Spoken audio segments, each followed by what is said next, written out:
Bonsoir, bonsoir à tous. L'hypnose intrigue, amuse et elle soigne aussi. Cet état du cerveau, suspendu entre le sommeil et l'éveil, intéresse médecins et chercheurs depuis quelques centaines d'années.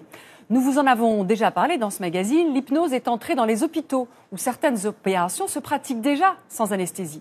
En ce moment, c'est une autre forme d'hypnose qui devient très à la mode.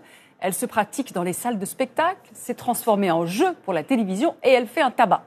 Dernièrement, elle a aussi fait une incursion dans les cours des lycées et débarque dans la rue. C'est à cette hypnose-là que nous nous sommes intéressés, l'hypnose pour tous. C'est une enquête réalisée par Laurent Di et Guillaume Biraud entre la France et les États-Unis. Yoni Garcin veut me prendre à témoin d'une expérience. Lui aussi est hypnotiseur de spectacle. Pour les sceptiques, il habite en Israël. Peu de chance qu'il ait un complice à Paris. D'ailleurs, il ne savait pas à l'avance où nous tournerions cette séquence. Première chose à faire, trouver des volontaires. L'expérience, c'est intéressant. Non ? Bonjour, enchanté, Yoni Garcin, je suis mentaliste hypnotiseur. Je peux vous faire une petite expérience assez intéressante, hein ? Marie et Paul sont lycéens. Mettez comme ça, oh super. En quelques minutes, Yoni Garcin va les faire tomber dans cet état que je commence à connaître. 3, dormir complètement dormir, tout le corps devient mou. Et après leur avoir fait oublier, par exemple, leur prénom, Yoni passe aux choses sérieuses. Bon, maintenant, dormir. Il fait à Paul une suggestion qui n'est plus un jeu. Dormir complètement. Voilà, super.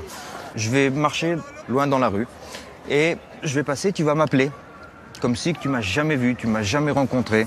Tu vas m'appeler et tu vas me dire, voilà monsieur, j'ai envie de t'offrir ta montre. Comme si tu as envie de me la donner cadeau. 1, 2, 3, ouvre les yeux. Merci. Quelques instants plus tard, lorsque l'hypnotiseur repasse devant les jeunes, Pour moi ? Merci. Merci. Paul s'exécute. Merci beaucoup. Et Yoni Garcin peut s'éloigner avec la montre. Ça aurait pu être un smartphone ou un portefeuille, nous dit-il. Quant à Paul, visiblement, il n'en garde aucun souvenir. C'est votre montre, ça, peut-être ? Non ? Oui ? Tu crois ? Tu n'es pas sûr ? Tu me l'as donné, tu t'as fait attention que tu m'as donné cette montre ? Non ? Non, c'est possible. Je vous la donne quand même. C'est passé tellement vite. Ah, pour toi c'est normal, genre tu fais ça comme ça et ouais, tu ne réfléchis pas en fait. C'est de la folie. Quand ils sont dans un état de transe, on va appeler ça comme ça, ils réagissent plus à mes suggestions, comme si comme un appareil qui le dit, bon allez je le fais. Yoni souhaite aller encore plus loin dans l'expérience. Nous nous sommes éloignés des deux lycéens. Avant de partir, vous leur avez donné une dernière suggestion, c'est quoi ? Exact. Que n'importe quel moment quand je reviens, je leur dis dors, ils rentrent dans leur transe, boum, comme si qu'ils m'ont jamais rencontré de la vie, mais leur subconscient sait que maintenant il faut rentrer dans une transe. Et ça peut durer combien de temps ? Ça peut. Là j'ai donné 30 minutes parce qu'on est en filmage, mais je peux même une semaine ou un mois. En clair, une fois qu'un hypnotiseur est entré dans un esprit, il peut se ménager une porte pour revenir quand il veut. La preuve, après 10 minutes, nous retournons une dernière fois vers Paul et Marie. Bonjour, enchanté. Dormir complètement. On peut leur faire les poches ? On peut faire les poches. Avant de partir, Yoni avait demandé l'adresse de Paul. 1, 2, 3, ouvrez les yeux. Nous aurions donc pu l'endormir ainsi devant son domicile. Après 2 jours, je sais où il habite, je peux revenir, l'endormir devant sa porte de la maison, de la même façon, et je rentre chez lui à la maison, etc. Et ça peut aller très loin. Paul aurait pu être volé alors qu'il avait accepté d'être hypnotisé.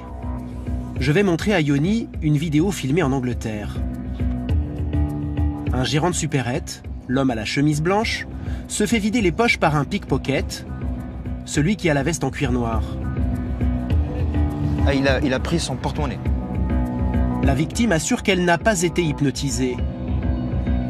Il prend encore quelque chose, je ne vois pas qu'est-ce que c'est exactement, et il part. Ce n'est pas l'avis de Yoni Garcin. Des fois dans l'hypnose, on ne se rappelle pas qu'est-ce qui s'est passé. Ouais. Je veux dire, il y a comme quelque chose entre le monde qu'on vit et le monde d'hypnose. Il y a quelque chose qui se passe entre les deux. Alors pour des vous, fois, il n'y a pas de doute. Pas de doute. Ça, c'est de l'hypnose. Pour Yoni, le gérant aurait été hypnotisé à son insu. Cette technique, qui semble faciliter certains délits, peut-elle aider à commettre des crimes ?